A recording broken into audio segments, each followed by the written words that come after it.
On va prendre un verre. Un verre, tu le jettes, il se casse. Le verre est fragile. Une pièce de plomb, tu la lances contre le mur, elle se casse pas. La pièce est solide. Et après, il y a la logique antifragile.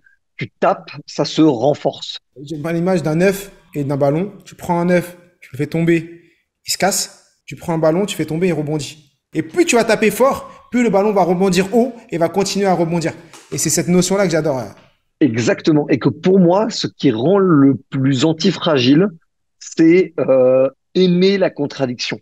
Aimer le fait d'être contredit et de contredire. Je m'appelle Mohamed Bouclé, je suis vice-champion du monde de lecture rapide et auteur du best-seller Connaissance illimitée. Dans le podcast Connaissance illimitée, je reçois des invités au parcours extraordinaire pour nous montrer que la réussite est à portée de tous. Paix sur vous, bienvenue dans ce nouvel épisode du podcast Connaissance illimitée et j'ai l'honneur d'avoir Valran aujourd'hui, cofondateur du média Les Crayons que vous retrouverez sur YouTube et sur toutes les plateformes également et également chroniqueur sur RMC dans l'émission Les Grandes Gueules et il a 10 milliards de casquettes. On va en parler aujourd'hui. Je sais pas comment il fait pour être encore en vie avec tout ce qu'il vit et tout ce qu'il fait. Et c'est pour ça que je voulais l'avoir aujourd'hui pour qu'il nous parle un peu de tout ça, de toutes ces casquettes et comment il en est arrivé là alors qu'il a juste 25 ans, si je me trompe pas. Ça, 26. 26, 26 ouais. ans. Je me suis arrêté à 25, mais il a 26 ans. C'est un peu comme moi, j'ai 35 ans dans 2 jours. Mais quand on me demande, je dis j'ai 30 ans. Je suis bloqué à Ah 30 ans. ouais, tu fais beaucoup plus jeune. Ah ouais, mais moi je suis bloqué à 30. Hein. Quand quelqu'un me parle, dans ma tête, je suis bloqué à 30 ans. Je sais pas pourquoi. J'ai arrêté Bon, là. en vrai, tu m'aurais dit 28, j'aurais direct cru, hein. Ah bah voilà. Ben on va voir. Je vais faire un sondage, je vais tester. Je vais faire un sondage en disant, vous me donnez quel âge, on verra. Donc déjà, merci Valorant d'être là. Comment tu vas? Bah écoute, c'est super et toi Mohamed, je suis ravi d'être là et pour que les gens le sachent, je suis un petit aficionados de ton contenu parce que en tant que un peu fan du YouTube de la connaissance, en vrai, forcément ça tombe sur toi à un moment ou à un autre. Wow. Ben, merci pour de suivre ce qu'on propose et ça c'est vraiment cool. Je t'ai présenté de manière succincte. Est-ce Il y a que même, il y a même, il y a même, il y a même, il y a même mon associé qui a acheté ta formation, qui est un grand lecteur et qui a d'accord. beaucoup kiffé et qui a beaucoup kiffé. Ah bah comme quoi, ça fait plaisir. Ça fait plaisir. Non mais Euh, non mais je le dis sur caméra, je te l'avais dit quand on était en off, mais ça me paraît ouais. important de le dire parce que moi je suis pas forcément dans le business de formation, mais j'y crois beaucoup parce que ce que les gens qui n'ont jamais acheté de formation ne voient pas, c'est qu'en fait beaucoup de formations que vous voyez passer tous les jours, que vous pensez peut-être un peu obscures de loin, sont des trucs que des vrais gens achètent, que des vrais gens consomment et dont des vrais gens sont très contents. Et encore plus des gens comme mon associé Jules qui lui est même un lecteur beaucoup plus assidu que moi, donc voilà, c'est important de le dire. Ben, merci. Merci. C'est vrai qu'on a accompagné aujourd'hui plus de 13 000 personnes au sein de Waouh, t'es Connaissance trop Illimitée. chaud. Et, euh, et ça fait vraiment plaisir d'avoir ce type de témoignage. Alors, je t'ai présenté et j'aimerais bien que tu te présentes toi avec tes propres mots. Bah, on va dire, je suis entrepreneur récidiviste. Mon projet principal est celui auquel je dédie le plus de temps et d'affection, c'est Le Crayon, qui est aujourd'hui un groupe, on va dire, dans un groupe d'activités médias notamment. Et je suis un fan de médias, donc je suis aussi chroniqueur sur les grandes gueules et sur BFM Business. Mais je suis d'abord et avant tout un mec qui aime bricoler des trucs et tester des trucs. Et j'ai construit le plus possible la boîte pour avoir une grande liberté de monter plein de projets au sein de la boîte qui permettent de la faire grossir et pas de la ralentir. Donc en fait, assez éloigné de ceux qui construisent des entreprises monoproduits ou monoservices, qui est une très bonne stratégie entrepreneuriale, faut absolument le souligner, mais qui n'était pas ce qui moi m'aurait animé. Et donc du coup, le petit retard qu'on a pris au démarrage parce qu'on allait moins vite, parce qu'on faisait beaucoup de choses, c'est de l'avance qu'on gagne maintenant aujourd'hui, 3 ans et demi plus tard, parce que du coup, il y a énormément de choses qui gravitent dans notre écosystème et ça nous rend en fait assez large en fait dans ce qu'on arrive à toucher, que ça soit d'un point de vue d'audience, d'invités ou de clients, tu vois. C'est vrai qu'au début, on préconise souvent le focus et le monotage ou le mono-marché. Vous avez directement créé l'écosystème. Parce que autre personne On aurait l'a fait pas, plus on l'a tard. pas, ouais, on l'a pas directement créé, mais on l'a toujours eu en tête et on a monté des trucs assez vite parce qu'aujourd'hui, du coup, le Crayon, c'est 4 business units. C'est un média, donc le premier média de débat des jeunes, Le Crayon, 1,3 million d'abonnés. C'est Le Surligneur, une agence de personal branding et de relations presse pour les entrepreneurs. En gros, on fait des entrepreneurs, des personnes extrêmement populaires et des leaders d'opinion sur leur thématique. Typiquement, on aurait adoré accompagner quelqu'un comme toi avant que t'exploses toi-même de ton côté tout seul avec ton taf, tu vois. On a Le Pinceau, qui est une agence d'influence et de création de contenu pour les entreprises. Et on a racheté un média très récemment, mais dont je ne révèle pas le nom parce que l'info sera probablement pas encore sortie C'est quand le confidentiel. podcast sortira. Ouais, ben les gens, s'ils nous suivent un peu, ils le verront passer. On va être un peu Exactement. bruyant sur le sujet. On va revenir sur tout ça après, mais je voudrais revenir sur ton parcours à toi, parce que moi je suis trop curieux, j'aime bien savoir comment les gens en arrivent là.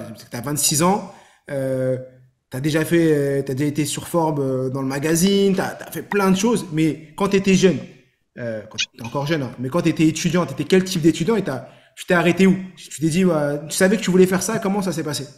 Bah, je me suis arrêté après la L3, donc licence d'économie à la Sorbonne.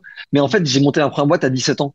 Et qu'en fait, je pense que pour que les gens comprennent qui je suis, mais en fait pour qu'ils comprennent même peut-être beaucoup d'autres entrepreneurs, parce qu'en fait, je pense que je fais partie d'un profil assez cliché de l'antiscolaire qui est devenu entrepreneur avec plus ou moins de succès, tu vois. Mais en fait, c'est un peu ça on va dire toute la rhétorique et la mentalité sur laquelle je me suis construite, c'est que en gros, l'école n'était pas faite pour moi, ou en tout cas pas pleinement faite pour moi. Je la critique sur certains points, sur d'autres points, c'est juste moi qui étais un sale con. Faut aussi le dire, tu vois. Et en fait, j'ai eu vraiment ce besoin très profond, presque identitaire, de trouver une zone de génie quelque part. Et j'ai commencé à 14-15 ans à vendre des coques d'iPhone du mec à côté de chez moi. Et je les revendais sur eBay et Vinted. Et je les vendais plus cher que ce que ça coûtait, tu vois. D'accord? Et donc j'ai commencé un peu à comprendre qu'on pouvait gagner des sous sur Internet si on se débrouillait bien, tout ce que tu veux. Puis après, à 17 ans, j'ai eu l'opportunité unique, mais aussi parce que je faisais déjà un peu des petits trucs comme ça et tout, de pouvoir monter une boîte d'événementiel sur une boîte actuelle qui se fermait pour se réouvrir avec moi dans le capital D'accord? et qui s'appelle WRTP, qui s'appelait WRTP, et qui a été mon vrai premier pas dans le vrai entrepreneuriat, on va dire, dans le business où, pour le coup, tu gères des équipes, tu gères des projets, tu gères des clients, tes coûts et tes revenus sont pas directement foutus au même endroit et tout ce qui va avec, tu vois.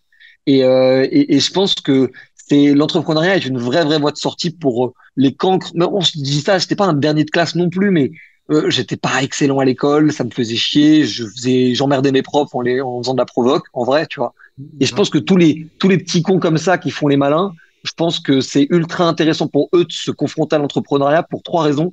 La première, c'est que c'est super dur, donc ça rend humble. Donc c'est le meilleur antidote à la provoque que sont les gosses comme ça que j'étais, tu vois. Le deuxième truc, c'est que ça te permet d'avoir un autre terrain où être bon que celui de l'école qui convient pas. Après, certains vont le chercher dans la musique, dans le sport, dans d'autres domaines, mais je trouve que l'entrepreneuriat, c'est une très bonne option. Et le troisième, c'est parce que je trouve que c'est un niveau d'apprentissage que aucune école ou aucun institut de formation n'est capable de donner parce que c'est l'apprentissage du vrai, tu vois. L'apprentissage par C'est, l'erreur. Si tu testes, voilà, tu exactement. testes et tu t'es confronté directement à la réalité de la vie. Et si ça fonctionne, tu gagnes de l'argent. Si ça fonctionne pas, eh ben, tu dois t'y reprendre et T'en perds. recommencer. Ouais. Donc, c'est pas un contrôle où on te dit, tu as les meilleures notes, tu as passé ta journée à réviser, tu as pu passer ta journée à tout préparer. Quand tu es confronté aux problématiques sur le terrain, c'est les problématiques terrain. Mais à 10... En fait, c'est comme si l'entrepreneuriat, c'était un monde sans règles, si ce n'est la loi. Donc, en fait, tu Exactement.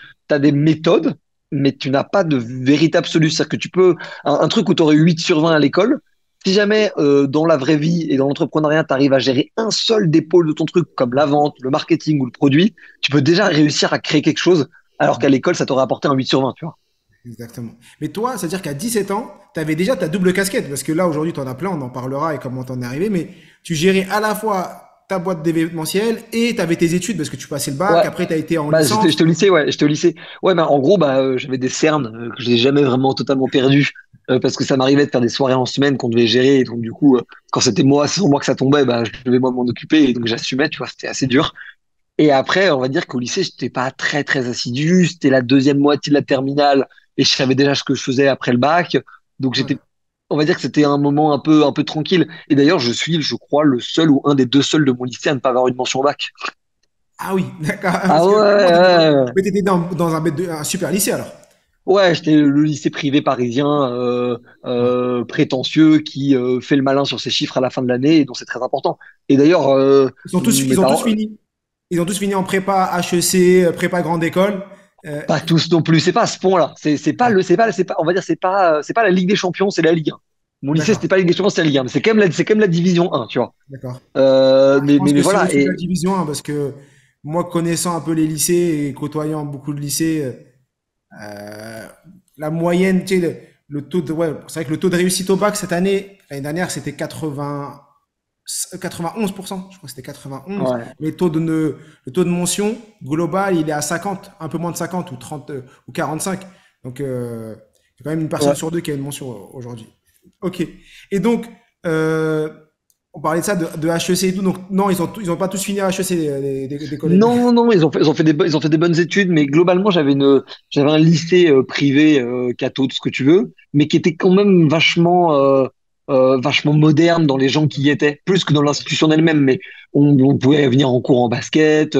En vrai, même si jamais c'était pas tout à fait autorisé, pouvait sortir nos portables pendant les cours de récréation. Enfin, ça restait assez détente quand même, faut le dire, tu vois. Donc les gens ont plutôt fait ouais, école de commerce et fac, donc prépa, école de commerce, fac, ingénieur, donc les trucs un peu classiques et tout, mais c'est pas non plus une école qui nourrit la moitié de sa promo à HEC ou à Polytechnique, tu vois. On est quand même pas exactement là-dessus. Et donc en fait, moi, je me suis orienté vers la prépa que j'ai plantée et après je suis allé à la fac. Et en fait, dans ce truc-là, c'est surtout que pour moi, après le bac, pour moi, l'événementiel, c'était ma priorité, tu vois. Genre, je savais que j'étais bon là-dedans, on gagnait pas mal d'argent, hein. Moi, même quand j'ai quitté ma terminale, je gagnais plus d'argent que mes profs, en fait, littéralement à la fin du mois. Et j'en tirais une grosse prétention, hein. C'est pour ça que je le mentionne comme ça. Et en fait, avec le recul, j'ai pris beaucoup d'humilité parce que je me suis rendu compte que tu vis dans un paradigme où tu gagnes de l'argent parce que ça correspond à une bonne période de ta vie, une bonne boîte, au bon moment sur les bons trucs, mais en fait, t'as une grosse part de chance et d'opportunité dans le fait de réussir ça. Bien Donc sûr. toi, au début, tu crois que c'est toi le mec invincible, t'as toujours été moyen au lycée, et là tu fais un Je truc crois que qui t'es le plus marche fort. vraiment Ouais. bien. Mais en fait, c'est pas que t'es le plus fort, c'est que t'es tombé sur un truc où t'avais de la chance, tu vois. Donc ça te permet d'avoir aussi, je sais pas, un rééquilibrage de qui tu es et de comment tu te perçois, tu vois. Et pourquoi t'as arrêté l'événementiel, à part si tu le fais toujours, Non, on a revendu la société à une plus t'as grosse agence. revendu et là tu t'es dit, allez, je vais créer mon média avec parce qu'il y a ta sœur Non, et il y a ma sœur et deux autres associés, mais non, à ce moment-là, j'ai créé une deuxième boîte de community management avec mon ex. Sauf que c'est devenu mon ex, donc on a fermé la boîte un an et demi après. Mais on a plutôt réussi le truc. En vrai, on était assez contents. En fait, on était un peu des solopreneurs freelance plus, payés d'autres freelances pour faire des missions que eux vendaient et stratégisaient, quoi. On était une forme de project manager de CM. comme beaucoup d'agences aujourd'hui, beaucoup d'agences aujourd'hui qui fonctionnent comme ça, Ouais, qui sont exactement. freelance et qui prennent des freelances pour travailler pour eux et ils prennent des Exactement. clients. Bah, c'est un peu ce que nous on a fait et ça avait bien marché, mais donc du coup on s'est séparés. Et là, à ce moment-là, petite crise un peu existentielle de putain, qu'est-ce que je fais du coup de ma vie? Parce que moi, à ce moment-là, j'étais encore dans mes études de Sorbonne, mais j'avais plus grand. Enfin, donc là, je savais pas trop quoi faire. Je savais que je voulais Et monter quel des âge à peu près? projets. 22, 23. Crise Euh, existentielle à 22 ans. Pour tous ceux qui écoutent. non, mais non, non, non. Non Crise, mais, non, mais non non. mais je vais rire. C'est juste, mais c'est Le mot est prise trop de fort. recul. T'as C'est raison, le surtout mot est trop qu'est-ce que tu fort. fais. Ouais, prise de recul entrepreneurial. C'est vrai, il faut que j'arrête de dire crise existentielle, c'est beaucoup trop fort. Parce que Prise il y de, a la crise prise de de la recul. trentaine, la crise de la quarantaine. Et il y a, voilà. Un jour, je disais à ma famille, non, c'est mon beau-frère, il me dit, ouais, tu prépares quoi pour ta crise de la quarantaine? Je lui dis, bah, rien. Je dis, mais j'ai même pas eu de crise de la trentaine. Il me dit, t'es sûr que t'as pas eu de la crise de la trentaine? Je dis, bah non. Il me dit, il me répond quoi? Il m'a dit, t'as juste changé de ville, t'as juste changé de métier, t'es parti de Paris pour aller à Montpellier, t'as démissionné de ta boîte, t'as lancé ta propre société, et donc tu me dis que t'as pas eu de crise, tu vois. En vrai, c'est vrai que je me suis rendu compte qu'à 30 ans, Bah c'est à ce ouais. moment-là, c'était pas, moi je l'ai pas conscientisé comme ça, mais c'est à ce moment-là que j'ai tout changé. J'ai changé T'as mon tout débloqué. environnement, Bah ouais. j'ai changé de boîte, j'ai démissionné pour lancer mon business. J'ai pris des risques en me disant, mais voilà, tu lances, tu sais pas est-ce que ça va fonctionner ou pas. T'y vas. Et j'ai lancé le mouvement que j'ai créé aujourd'hui. Euh, et donc Et voilà, tu vois, c'est ouf. Et ça part ouais, d'un moment où tu te dis putain, mais genre, juste, qu'est-ce que je vais foutre, tu vois? exactement. Qu'est-ce que je C'est vais foutre, exactement tu ça. vois? Mon cas Et de figure, c'est- c'est la naissance de mon fils. Et je me suis dit, ah non, mon fils, il arrive. Moi, j'ai toujours grandi à Saint-Ouen dans le 93. J'adore cette ville. Ouais. J'y vais toujours. Mes parents y sont. C'est vraiment ma ville de cœur. Mais à 30 ans, je me suis dit, j'ai vécu de 0 à 30 ici. Je veux pas que mon fils y vive ici. Je sais pas pourquoi. Et je me dis, allez, il faut lui donner autre chose. Et c'est à ce moment que je suis parti. Et on est allé Est-ce à que, est-ce que, Montpellier. est-ce que, et quand tu dis que t'as pas envie qu'ils vivent ici, c'est le côté réussite professionnelle ou c'est le côté un peu, on va dire, plus sécurité, environnement et tout, tu vois? C'était un peu tout, c'est-à-dire que moi j'ai connu que ça dans ma vie. Donc le fait que je découvre, j'avais envie de découvrir autre chose et montrer à mon fils autre chose. Et après, Moi, Montpellier, j'aime bien parce qu'il y a la mer, la nature, et j'aime beaucoup la mer et la nature. Et je me disais, pour mon fils, quand on finit l'école, parce que nous, on aime bien, avec ma femme, on aime bien sortir, marcher. Aujourd'hui, quand à Saint-Ouen, on sortait, on allait tu marches dans les rues. Et tu t'es dans les boules. Là, on s'est dit, maintenant, où on va donc on s'est dit, on va aller dans le sud, on va pouvoir sortir dans la nature, aller à la mer, lui donner un cadre différent, lui donner le soleil et sortir de cet environnement qui me déplaisait parce que moi, j'adore le Saint-Ouen, mais c'est le 9-3. Avec tous les clichés que ça peut avoir et tous les beaux côtés. Tu vois, t'as des réussites incroyables, mais pas se mentir, c'est plus dur pour un jeune quand tu es né là-bas et tu grandis là-bas, comme moi je l'ai vécu. Je sais qu'est-ce que j'ai dû souffrir et endurer pour en arriver là. Et un peu le devoir du grand-père qui dit, bah, je vais pas donner ça à mon fils. J'ai envie de lui donner autre chose. Je comprends complètement. Mais après, tu vois, tu te rends compte que ça a un énorme impact sur comment tu as évolué, ce que tu as pensé et tout, tu vois. Moi, je pense énormément, et c'est une jolie manière de le formuler, mais on va dire, il y a une identité à laquelle tu aspires, mais il y a d'abord et avant tout une identité que tu fuis, en fait. Exactement. Et je pense que c'est vachement important aussi que les gens se rendent compte de ça, que beaucoup de l'identité qu'ils souhaitent avoir, c'est fonction, en fait, de l'identité qu'ils veulent fuir, tu vois.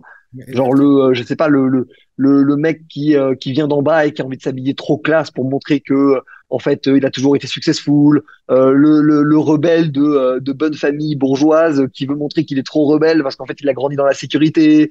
Tu vois ce que je veux dire? C'est exactement ça. Moi, j'ai vécu des trucs à Saint-Ouen, à Saint-Ouen que je souhaite à aucun jeune, tu vois. Les guerres de quartier. C'est-à-dire que même si toi, tu veux pas, tu fais pas partie de ce clan. Mais comme tu habites dans une cité, forcément, soit tu es avec les gens, soit tu es contre les gens. C'est-à-dire soit tu es isolé, tu vis toujours chez toi, tu es enfermé, tu n'as aucune vie sociale. Ce que je veux pas ça pour Ouais, mon bien fils et sûr. je veux ça pour personne.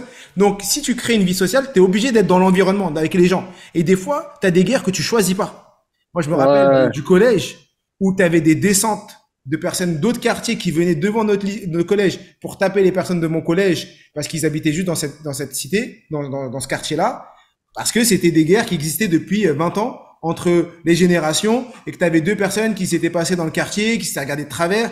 Et toi, tu sors du collège et si il y en a qui connaissent pas ça, mais c'est un tu truc sors de du ouf. collège, si tu te bats pas, donc tu fuis, tu deviens la victime. Si tu te bats, t'as pas envie de te battre, mais tu vas quand même prendre des coups avec tout ce que ça peut impliquer aujourd'hui.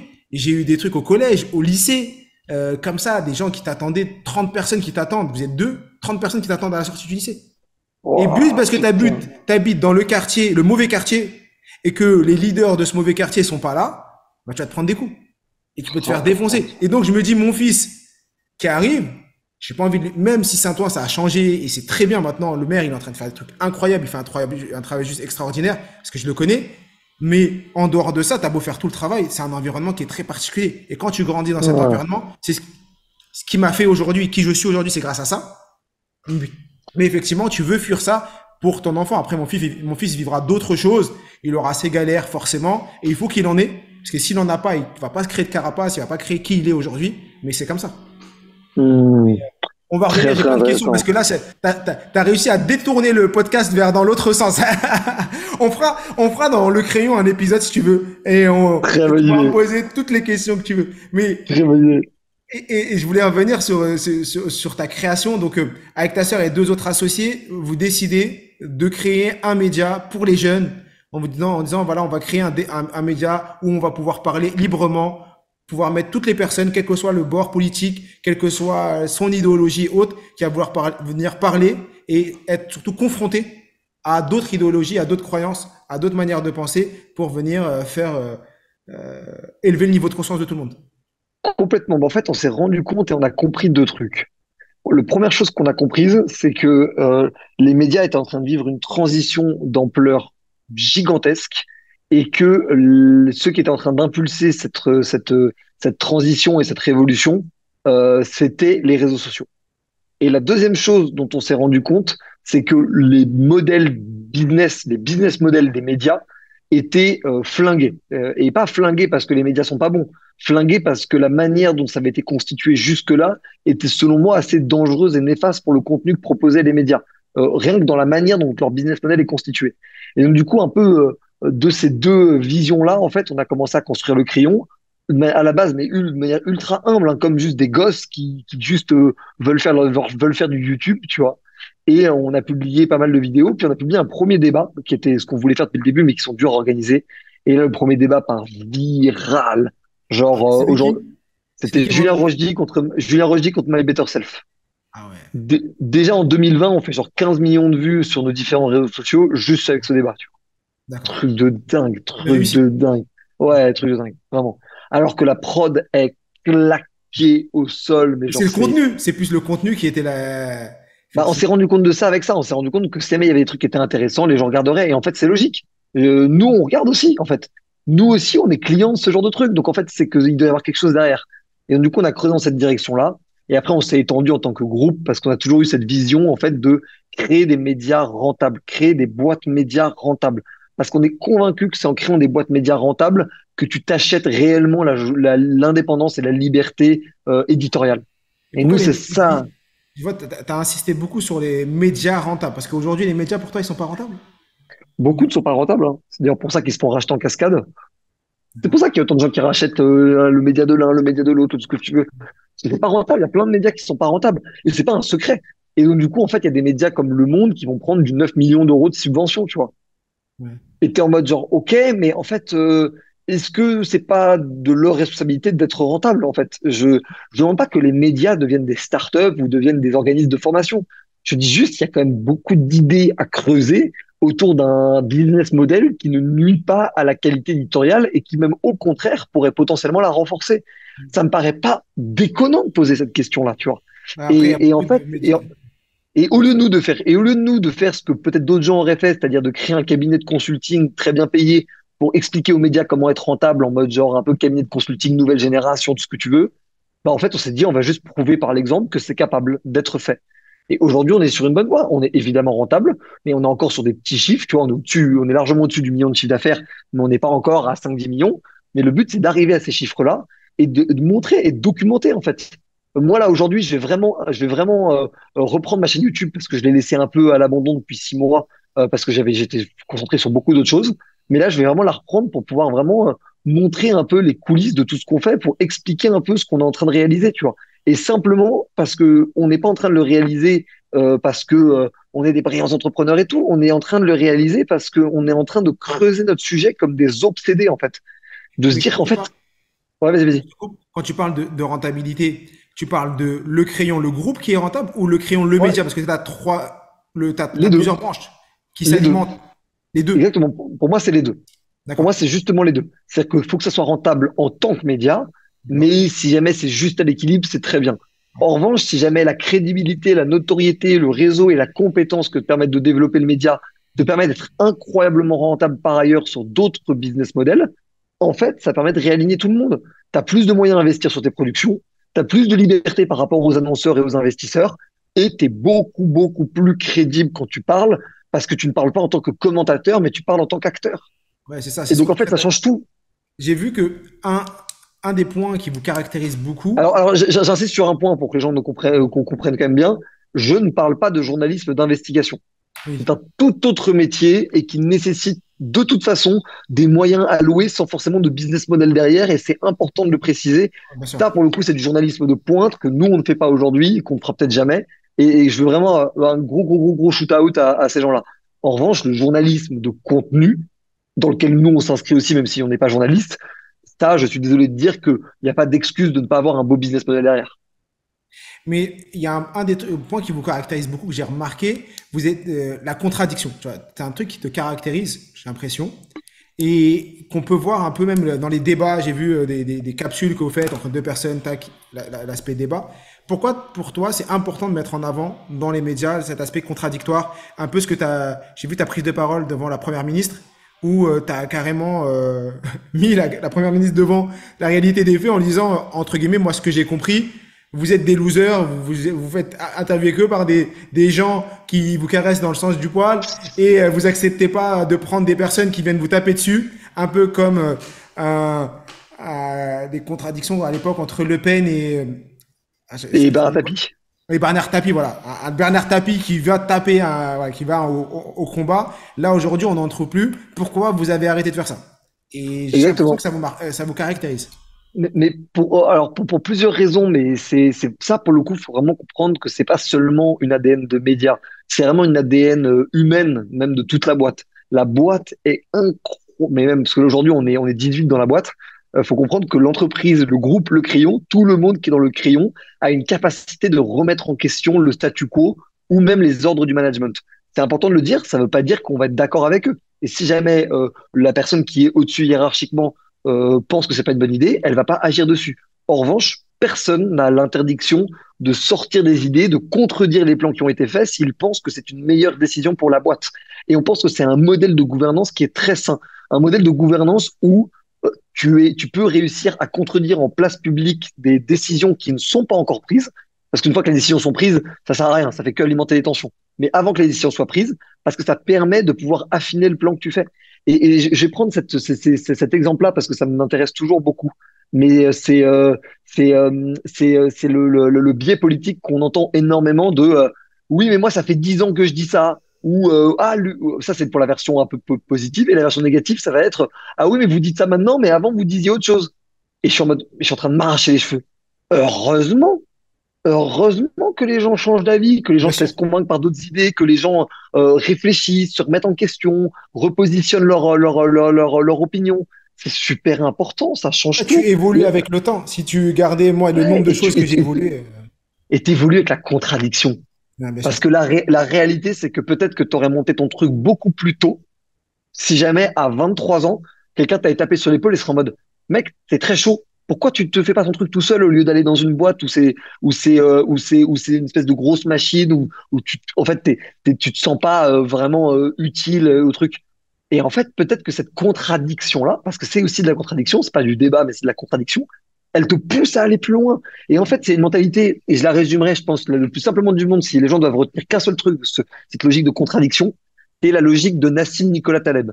C'est une espèce de penseur C'est et incroyable. Ouais. scientifique J'adore. libano-américain, Ouais. ultra brillant. Sur la Et résilience, il parle beaucoup de la résilience, exactement. exactement, Être il parle antifragile. beaucoup d'antifragile. Donc pour que les gens comprennent ce que c'est qu'être antifragile, on va prendre un verre. Un verre, tu le jettes, il se casse. Le verre est fragile. Si tu prends je sais pas qu'est-ce que je prends comme exemple, une pièce de plomb, tu la lances contre le mur, elle se casse pas. La pièce est solide. Et après, il y a la logique antifragile. Tu tapes, ça se renforce. Tu tapes un muscle, il se renforce, par exemple. Et donc, du coup, en gros, J'aime bien l'image du l'incitation, ballon. Tu prends, en vrai, ouais, j'aime bien l'image d'un œuf et d'un ballon. Tu prends un œuf, tu le fais tomber, il se casse. Tu prends un ballon, tu fais tomber, il rebondit. Et ouais, c'est ça, c'est-à-dire que nous, on est des ballons, tu tombes, t'es antifragile. Et plus tu vas taper fort, plus le ballon va rebondir haut et va continuer à rebondir. Et c'est cette notion-là que j'adore. exactement. Et que pour moi, ce qui rend le plus antifragile, c'est aimer la contradiction. Aimer le fait d'être contredit et de contredire. Et je pense que c'est ce que les gens devraient énormément viser en fait comme but de vie personnelle, parce que je pense qu'on mesure pas aussi l'importance que ça comporte vraiment pour soi-même, la rigueur intellectuelle de contredire et d'être contredit. C'est quoi? C'est incroyable ce que tu es en train de dire. C'est bien parce que ça vient, pour ceux qui connaissent qui écoutent régulièrement le podcast et qui ont pu suivre mes formations, je parle de la définition de la connaissance illimitée. C'est apprendre, appliquer, partager. Donc, tu apprends, tu appliques ce que tu as appris, tu le partages pour rendre ce savoir illimité. Et quand j'explique la notion de partager, je donne toujours cette notion de quand tu partages, tu confrontes ton savoir aux gens. Et donc, quand tu confrontes ton savoir aux gens, soit tu sais l'expliquer, c'est très bien, soit les gens vont te poser des questions, tu connais la réponse et c'est parfait, soit ils te posent des questions et tu connais pas la réponse, tu vas aller chercher la réponse. Et donc, tu vas apprendre encore plus de Mmh. choses. Et pour moi, c'est une des manières, souvent les gens me disent, mais comment tu as fait ça en 4 ans? Parce que moi, il y a 4 ans et demi, je connaissais pas la lecture rapide. Et où j'en suis aujourd'hui, j'ai découvert la lecture rapide en 2019, en février 2019. Et c'est parce Putain, que c'est ouf. en octobre 2019, j'ai commencé à partager mon savoir avec une association et à donner ça gratuitement. Mais le fait de partager et de passer mon temps, tout mon temps libre à partager, j'ai fait que grandir beaucoup plus vite que quelqu'un d'autre parce que à chaque fois que je confrontais, les gens me posaient des questions. Mais pourquoi tu dis ça, Mohamed? Mais ça veut dire quoi, ça? Soit tu sais pas, t'es humble et tu dis je sais pas. Et ensuite, tu rentres chez toi et tu vas chercher la réponse. Et donc, à chaque fois, Mmh. j'arrivais à progresser grâce à ça et c'est ce qui m'a permis Ouais. de progresser beaucoup plus vite qu'une personne qui serait restée dans son coin. Et c'est Et, ça cette notion, elle est juste incroyable. Et de faire le boomerang, c'est-à-dire en fait tu balances la connaissance et elle te revient Voilà. dessus, tu vois. Exactement, elle te revient dessus. J'ai un, ce sujet est super intéressant. On pourrait encore prolonger dessus, mais Bien j'ai une sûr. question par rapport à la contradiction et surtout parce que vous êtes quatre. Ouais. T'as toi, ta sœur et deux Jules et autres. Antonin. Ouais, Jules et Jules et Antonin, Antonin. deux autres associés. Donc vous êtes quatre en tout. Mais comment vous avez défini les tâches quand tu travailles comme ça avec trois autres personnes, surtout au bord d'un média Bah, comme le nous, tien? Comment tu gères la contradiction dans ce cas de figure et comment vous vous répartissez? Petite pause pour te dire que si ce podcast te plaît, like et abonne-toi pour recevoir encore plus de contenu. Des nous, activités. il y a trois spécificités avec notre association qui, je pense, en fait une association qui est un peu atypique. La première spécificité, c'est que on est tous les quatre pas d'accord politiquement. Et pour un média de débat, je pense que c'est important de le souligner. Globalement, pour le faire très court, mais Sixine et moi, on est plutôt de droite et Jules et Antonin sont plutôt de gauche. C'est pas aussi simpliste que ça, mais globalement, c'est comme ça que des gens d'un œil extérieur le caractériseraient. Donc ça, c'est le premier point. Ah, c'est bien Le pour la deuxième, neutralité, ça peut être voilà. très bien. Et c'est d'ailleurs pour ça que le média est neutre aussi. Je pense que si on avait été tous de droite ou tous de gauche, on l'aurait peut-être pas fait comme ça. Le deuxième truc, c'est par rapport à la gestion des tâches. Nous, sur notre gestion des tâches, ce qu'on a fait, c'est que au début, on travaillait avec le taf qu'il y avait à faire, avec quelques rôles, mais c'était pas très organisé. Puis, on a eu la création du pinceau et du surligneur, qui fait que Antonin gère le crayon média, Sixtine gère le surligneur, Jules gère le pinceau, et moi, je gère le groupe, et on aura même une cinquième personne qui gérera le média qu'on a racheté. Donc, en gros, c'est ça après pour l'organisation. Et le dernier point, et c'est celui qui est le plus important à mes yeux, c'est qu'on a fait aussi le choix que la boîte soit incarnée par quatre personnes. Ce qui est un truc qui est, et je m'en rendais pas compte, moi au début, je faisais ça C'est sans trop incroyable. y réfléchir. C'est assez unique. C'est très rare que plusieurs personnes à la tête d'une boîte s'expriment en étant des Au nom. personnes différentes sur la boîte, au nom de la boîte. Ouais, exactement. Ça, c'est très Et fort parce que vous avez quatre fois plus de force et c'est quatre et visages. exactement. Chaque visage peut attirer des personnes différentes, être apprécié par des personnes différentes. Et donc, s'il y en a un qui dit n'importe quoi, un jour, il peut être rattrapé par les trois autres. Alors que là, s'il est incarné par une seule personne, cette personne à foire, c'est tout le, tout le truc qui est Exactement. Et t'as complètement raison parce qu'en fait, ça attire des gens complètement différents parce que ce qu'on communique aussi sur nos opinions personnelles, sur notre vision de notre boîte, des choses, on communique sur des choses très différentes. Jules, il va avoir un énorme sujet sur l'écologie et l'influence responsable parce que c'est une cause qui lui tient particulièrement à cœur. Antonin, ça va être sur l'éducation et la pop culture parce que lui, c'est ce qu'il a bercé dans son enfance. Sixtine, ça va être sur la prise de parole, sur la confiance en soi parce que ça a été un de ses gros sujets. Et moi, ça va être sur l'innovation et l'entrepreneuriat. Et je dis ça, c'est très global, mais en fait, ça attire large. des gens très, très différents. Et ce qui est vachement intéressant, c'est que du coup, on devient, sans se en faire exprès, un carrefour de plein de gens différents qui vont des militants écolos en passant par les start-upers jusqu'aux profs d'université et aux artistes musicaux, tu vois. Et donc, en fait, et tu peux avoir ces quatre personnes-là peuvent être là, je sais pas, des événements du crayon ou autres, et c'est magnifique, quoi. C'est ça la France qu'on défend, quoi, tu vois. Et aujourd'hui, comment vous gérez la contradiction entre vous? Parce que comme c'est un gros sujet dans votre mode de fonctionnement, et comment, quand vous avez un désaccord, comment vous gérez? En gros, celui qui gère sa business unit, pour les décisions stratégiques, parce que les décisions opérationnelles, chaque personne qui gère sa business unit décide tout seul. Et pour les décisions stratégiques, celles qui sont importantes pour la boîte, c'est la personne qui gère sa business unit plus l'un des deux, parce que tu sais, il y a deux contre deux. En gros, il suffit que la personne qui gère sa business unit ait une autre personne que elle pour être d'accord et la décision est prise. Donc en fait, c'est en cas d'égalité, c'est la personne qui gère la business unit qui a le Un oui ou le bonus, non. ouais. Exactement.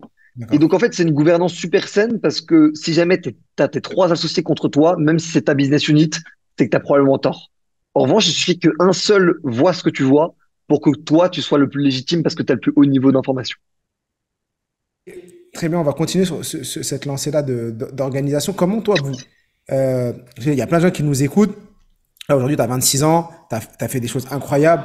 Tu as plein de profils. Il y a beaucoup de gens qui disent, j'ai pas le temps, j'y arriverai pas, c'est pas fait pour moi, je vais pas réussir, je vais pas entreprendre. Comment toi, tu gères ton quotidien d'entrepreneur et comment tu gères toutes tes casquettes? Parce que tu as une casquette qu'on n'a pas encore abordée. Tu es aussi t'es aussi animateur, plutôt, ou chroniqueur télé, avec Chroniqueur, ouais. chroniqueur. Comment tu gères dans ton J'étais, temps? j'étais, j'étais ce matin d'ailleurs. D'accord. Ah, ouais, cool. Et Ouais. il y a Sarah que je connais également, que j'ai pu Sarah inviter. Salman. Ouais, bien sûr. j'ai invité dans le podcast parce que on a la même maison d'édition.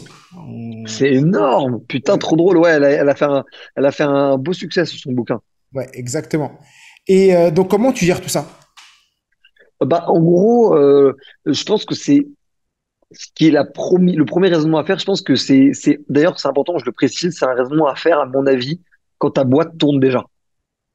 Un raisonnement qui, à mon avis, est pas bon à faire quand ta boîte, elle est encore en démarrage. Quand D'accord. ta boîte, elle est encore en démarrage, quand t'es pas serein sur est-ce que tu vas réussir à te payer, à payer tout le monde et à être en croissance, si ça, c'est encore des questions pour toi, ce que je vais te dire là ne s'applique pas. Le seul job que tu as à faire, c'est trouver des clients et améliorer ton service ou ton produit. Le reste, c'est du pipeau. C'est vraiment Ouais, important de le dire. t'es focus dans ça, d'accord. Mais une fois que tu as dépassé ce stade-là et que tu es dans un jeu qui commence à être un jeu d'expansion, de développement ou autre, pour moi, toute personne qui est à la tête d'une boîte doit être obsédée par le 80-20. C'est-à-dire comment je peux avoir 80% de résultats sur 20% de mes actions et donc du coup d'identifier de faire que des actions à 20%. En fait. Enfin, que Ouais, les actions ouais, qu'il y a parmi un ces cerveau qui 20%. donne 20% d'efforts et qui donne 80% de résultats. Toujours être Exactement. focus sur ça. La priorité des priorités. Exactement. Être chroniqueur sur les grandes gueules, ça me prend une demi-journée par semaine. Ouais. Donc ça me prend littéralement un dixième de mon temps de travail. Bon, même si je bosse le week-end et le soir, mais bref, mettons, on va dire un douzième de mon temps de travail. La réalité, c'est que est-ce que ça vaut le coup qu'un entrepreneur dans les médias qui porte une boîte qui fait des services sur le digital et dans les médias et qui a un média lui-même et qui en plus de ça veut porter une voix entrepreneuriale dans son personal branding, est-ce que ça vaut le coup de passer un douzième de son temps pour que plus de 1 million ou d'1,5 million de personnes t'écoutent? Oui. Oui. C'est, Ouais, c'est c'est, ça, c'est- parce que le but, c'est pas là. Moi, on m'avait fait une proposition un jour pour faire des capsules dans une émission. Bon, après, ça n'a pas abouti pour mille et une raisons. C'est pas le prix du cachet qu'ils te donnent pour faire ça. non. Moi, dans mon cas de figure, je donne même pas le prix. C'était dérisoire quand la personne m'a dit le prix. Je lui ai dit, quoi? C'est une formation vendue. Non, même pas. C'était même pas une formation vendue. Franchement, c'était même pas ça. Encore, c'était une formation vendue. C'était même pas. Même, je crois que c'est pas le SMIC. Tu vois, c'était un truc de fou. Donc on m'a dit ça. J'ai dit, ok, je peux même faire ça gratuit si vous voulez. Il y a pas de souci. Moi, quand ils m'ont sorti ça, après on s'est pas mis d'accord sur plein d'autres choses, mais et donc ouais, effectivement, toi t'as décidé de faire je veux dire chroniqueur pour cet aspect-là du branding. Exactement, parce que c'est en gros une action, une action, c'est ça, on pourrait dire une action, une tâche à fort effet de levier. Et donc, du coup, moi, en tant que CEO aujourd'hui, je vais chercher le maximum de tâches à énorme effet de levier. Exemple, le recrutement. Un recrutement bien fait avec un bon profil qui rentre chez toi au bon prix et avec le bon mindset bien onboardé, c'est une action à fort levier parce que du coup, cette personne-là va apporter beaucoup de valeur à l'entreprise. euh, M'occuper de rassurer un client qui va se casser sinon, alors que c'est un client historique qui nous a toujours beaucoup aidé, ce que tu veux, c'est une action à fort levier parce que, et par rapport au client et par rapport à nous, ça va être vraiment important de le faire. Un call commercial avec un lead pas forcément très chaud, c'est une action à faible levier. Bien sûr. Faire de l'admin ou de la compta ou tout ce que tu veux, c'est une action Ouais. à faible levier, donc je la Ça, tu délègue ou je délègues paye quelqu'un, direct. tu vois. Ouais. Moi, je sais que la première chose que j'ai faite quand je me suis lancé dans l'entrepreneuriat, c'était de recruter mon bras droit. Ouais, tu Je vois, me ça, payais c'est même pas. tâche à énorme levier, tu vois. Ouais. Je De me payais la même personne. pas que j'ai fait ça. C'est-à-dire que j'ai préféré payer mon bras droit que me payer moi et c'est juste incroyable. Et Donc, ok. t'as eu raison, en Donc, vrai. on est sur du Nous, on a fait 80. ça, hein. Nous, on a fait ça, hein. Nos Juste trois premiers pour employés ont été payés avant nous. tous ceux qui verront la vidéo, vous voyez que on est Valorant se déplace. C'est très particulier. C'est des podcasts parce que je mets la vidéo sur YouTube. Je l'avais pas précisé tout à l'heure. T'inquiète. Ça va, j'ai regardé, moi, t'inquiète. Ah ouais, donc ça va alors, ça va. Il a vu et c'est bien parce qu'on a pu visiter sa cuisine, ta cuisine ou ta salle de bain, je crois. C'est la salle de bain de mon bureau, ouais. Ah, c'est la salle de bain de ton bureau. Ça c'est trop cool. Et je vous invite vraiment ceux qui écoutent ça en podcast audio à aller voir la vidéo. Ça peut être aussi super cool. Euh, on arrive. J'ai encore quelques petites questions parce que moi j'aime bien connaître les réussites et les échecs des personnes avec qui je parle. Ça m'inspire beaucoup. Et Ouais. dans ton parcours entrepreneurial, parce qu'on a l'impression que tu as eu que des réussites, tu as lancé ta Non. boîte événementielle. Non, mais bien sûr, je sais avant même. Je les connais pas, je connais pas les échecs, mais c'est sûr, parce que tout le monde a des échecs, mais malheureusement, les gens ont l'impression de voir que les réussites. C'est un biais cognitif qui fait qu'on voit que le positif sur les réseaux. On a l'impression que tout le monde réussit sauf eux, sauf nous. Donc, dans ton cas de figure, tu as lancé ta boîte événementielle, ça a fonctionné. Tu as lancé ta boîte avec ton ex, ça a fonctionné jusqu'à que l'aspect Ouais, perso arrête de fonctionner. Tu as lancé le exactement. crayon, c'est incroyable. C'est quoi les échecs que tu as pu vivre? Alors, entre la boîte d'événementiel et la boîte de community management, j'ai essayé de monter une boîte avec un pote pendant 2, 3 mois. Sauf qu'en fait, on préférait faire les cons à deux en réunion plutôt que de vraiment avancer sur le projet. Tu préférais boire Et une on allait bière voir que travailler. exactement, encore, mais ça avait été qu'une bière. Et, et après, on a essayé de vendre ça à 4, 5 clients avec en gros, un projet qu'un mec avait monté en Suisse. On voulait monter le même en France, faire le copycat de ça. Et en fait, donc du coup, il y avait aucune raison que ça marche pas, parce que ça marchait en Suisse. Et en fait, on a juste été très mauvais, mauvaise exécution, mauvais pitch commercial, mauvais interlocuteur. Enfin, on était mauvais, mauvais, mauvais, mauvais. C'est vraiment, tu fais la liste, c'est que des conneries. C'est vraiment, on a fait que des D'accord. conneries. Et donc voilà. Donc on s'est arrêté. Donc ça c'était gros échec. En plus, c'était en rebond de moi événementiel. Donc du coup, je pensais que j'étais le king, que tout me réussissait. J'étais en mode voilà, moi je reprends une boîte, il y a quoi et tout. Et en fait, rien du tout. Ferme ta gueule, mon coco. Reviens sur terre. Euh, Ouais, reviens sur terre tout de suite, en fait. Calme-toi. Calme-toi. Et en fait, c'était un énorme échec, mais je me suis bien marré. J'en garde des très bons souvenirs avec mon pote, donc y a pas de sujet. Juste, ça a été vraiment ça a été 3 mois où on a vraiment, genre, travaillé sur un truc qui n'a produit même pas un résultat. C'est vraiment zéro résultat. Bah, Et deuxième. il a produit des résultats indirects. Des résultats dans ton mindset, dans Oui, ton mode de oui, fonctionnement. oh, oui, Mais aucun oui. résultat en ROI, comme tu as dit, aucun résultat financier. Quelques neurones en moins de nos réunions de pas travail, tu vois. Et voilà. Mais c'était marrant. Et puis c'était une période où moi j'étais quand même encore, j'étais déjà en couple à l'époque. J'avais gagné du coup de l'argent de toute ma boîte d'événementiel. En vrai, ça va, tu vois. Mais c'est juste pour le coup, ça m'a quand même bien calmé parce que pour moi, le truc avait marché ailleurs. Il y avait aucune raison que ça marche pas. Et en fait, il y avait toutes les raisons que ça marche pas parce on n'a pas fait les choses bien. Et il y a eu un deuxième échec, mais qui était plus amer, celui-là, j'ai monté un label et un studio d'enregistrement de musique. On n'a jamais vraiment réussi à le faire décoller alors que on gagnait de l'argent, hein. On devait sortir peut-être, c'est très faible, hein, on devait peut-être sortir 5K par mois, un truc comme ça, à deux, avec un studio, tu vois. Donc, en gros, en plus, c'était l'appart de mon associé. Donc, en fait, le loyer, la boîte prenait la moitié, donc ça coûtait 600 balles. Donc, on sortait, ouais, un casse 5 de cas chacun, tu vois. Et en fait, on s'est assez peu payé, on s'est payé 2, 3 fois, mais en fait, on investissait surtout sur plus de matos, d'autres D'accord. projets, tout ce que tu veux. On est quand même allé jusqu'à faire un clip et un son avec deux TH et Baumel, qui sont un rappeur et un musicien assez connu, enfin, assez D'accord. connu, petite notoriété quand même, tu vois. En vrai, le clip a fait, je sais pas, 50 000 vues et le son a fait peut-être 1 million de streams sur Spotify, tu vois. Donc, pas dégueu, tu vois. Mais en fait, là où c'était assez amer, c'est qu'on n'a jamais vraiment réussi à faire décoller le truc, vraiment.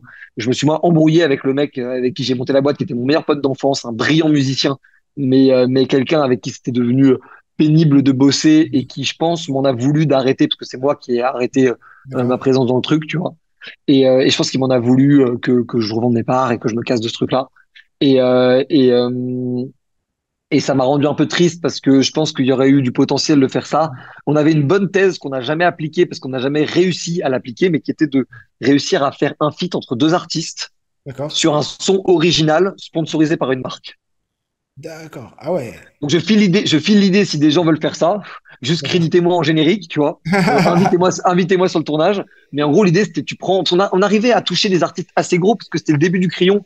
Donc D'accord. on avait commencé à avoir un début de réseau. On a eu Bob Sinclair au studio, on a eu Bel Air au studio, D'accord. on a eu quelques bons artistes au studio en vrai quand même, tu vois. Une Emma Oé, enfin D'accord. vraiment plutôt des bons artistes. Donc on commence à avoir plutôt un bon réseau. Et en fait, le problème, c'est qu'il fallait vendre ça à la marque. Et on n'avait aucune expérience pour le prouver. Et que du coup, on s'est pris un peu des murs là-dessus. Mais on n'a pas vraiment essayé. J'ai le goût un peu amer de qu'on n'a pas vraiment essayé. Et je suis sûr qu'une marque serait largement prête à payer 30 à 50K pour qu'un Bien son et sûr. un clip fassent plus d'1 million de vues et faire une belle opération là-dessus. Et Bien je sûr. pense que beaucoup d'artistes seraient OK de faire ça. Surtout si la marque est cool, genre Adidas, genre une marque de Il doit y parfum, avoir des choses qui se genre, fassent, qui ouais. se font aujourd'hui, hein. Il y a des sponsorings dans les films, déjà. T'es sûr que des placements de produits Oui, dans mais les là, films. oui, mais là, ça serait vraiment pensé avec la marque. Ouais, c'est vrai. C'est-à-dire qu'en gros, genre, je sais pas, tu sors mettons un truc, un son, je sais pas, entre Frénétique et Sofiane Pamart, par exemple, un rappeur belge et un pianiste français, tu vois. Donc deux, qui ils ont d'ailleurs déjà fait un son ensemble, hein, c'est pour ça que je dis ça. Et tu mets une marque du style, je sais pas, La Nuit de l'Homme je sais pas, tu vois, D'accord. la nuit de l'homme de Yves Saint Laurent, tu vois. Et Ouais. en fait, ça fait un peu une espèce de, tu fais un peu un clip stylé design et tout. Et en D'accord. fait, juste avec deux artistes trop stylés et qui pèsent. Et en fait, tu fais une petite DA et pour peu que le son aille bien avec le produit ou Oui. le truc que tu veux vendre, en fait, tout le monde est content, tu vois. Enfin, je sais pas, c'était l'idée qu'on avait dans la tête. Et donc, du On est coup, en train c'était de un peu brainstormer triste. pour les gens là. Les gens, regardez comment, quand tu as deux cerveaux, ou du moins il y en a qu'un là dans le cas de figure, on peut sortir des idées et après, juste il faut aller dans l'action. Premier degré, s'il y a quelqu'un qui se chauffe pour faire ça, s'il se chauffe pour trouver les sponsors qui font ça, nous on a tous les contacts d'artistes qu'il faut pour le faire. On les aidera à avoir les contacts d'artistes sans problème. En revanche, faut convaincre les marques de le faire. Ouais, exactement. Donc ça, c'était deux plus gros échecs. Moi, Ouais, et je surtout, vois, surtout, surtout parce que j'ai entre les lignes un peu perdu mon meilleur pote d'enfance au passage, tu vois. ouais, c'est sûr. C'est vrai que, donc je comprends. Donc, T'as jamais, voilà, tu vois. jamais pu relier des liens, passer à autre chose. Non, non, pas vraiment. Mais bon, Et c'est aussi la vie, tu c'est la vois. vie, c'est la vie également.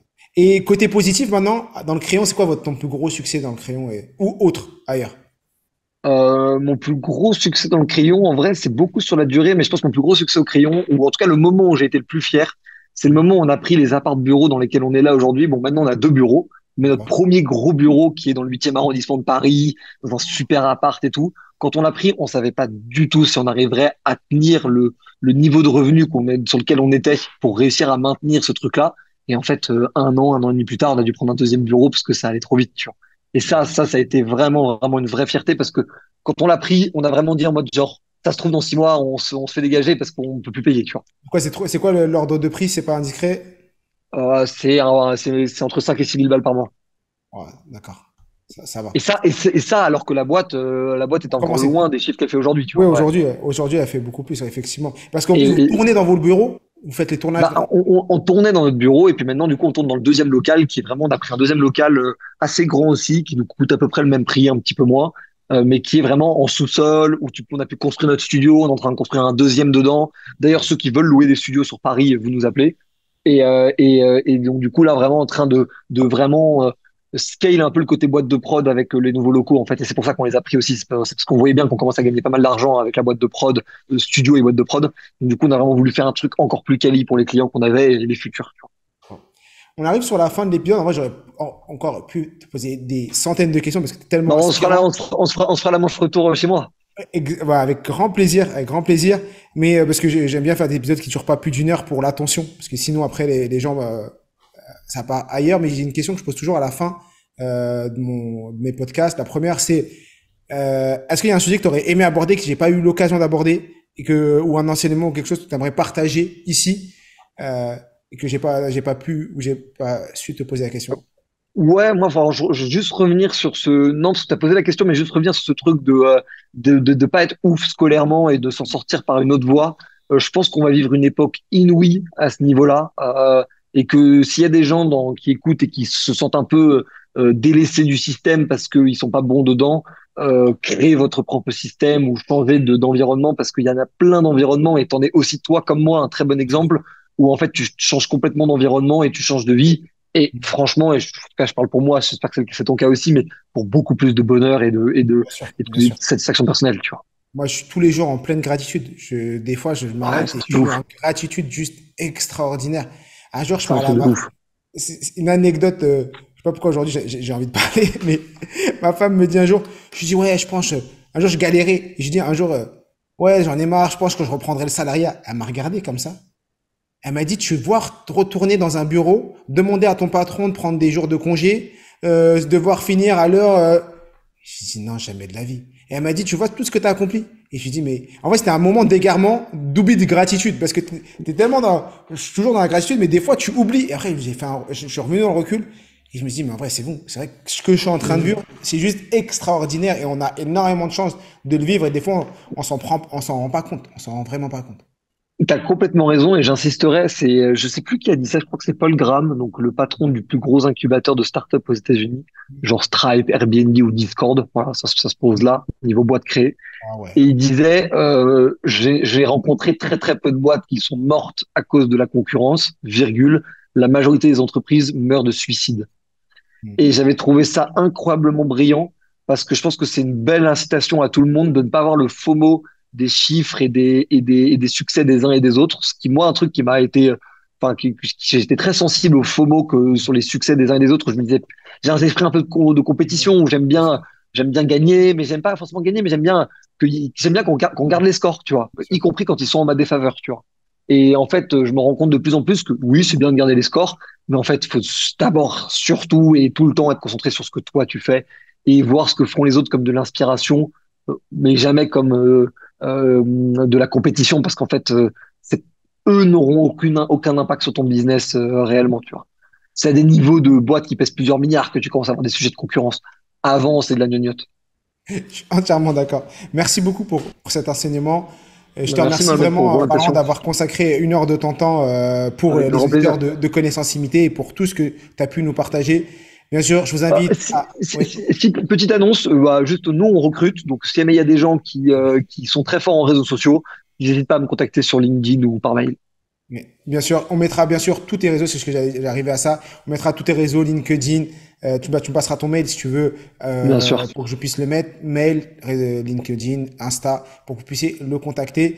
Bien sûr, merci pour la force, merci pour ce que tu fais et c'est juste incroyable. J'espère que le crayon va tout déchirer et que le million d'abonnés arrivera très rapidement sur YouTube On et espère qu'on aussi. puisse avoir des débats juste extraordinaires. Et j'espère que les prochains débats de la présidentielle, il y en aura dans le crayon parce que ça sera super cool. J'espère aussi, et puis probablement très bientôt toi dessus aussi pour un petit débat. On essaiera d'organiser ça. Avec grand plaisir, avec grand plaisir. Merci Valorant et à très vite. Prenez soin de vous et Merci comme beaucoup, je dis Ahmed. toujours, je suis tué, nous sommes tous illimités.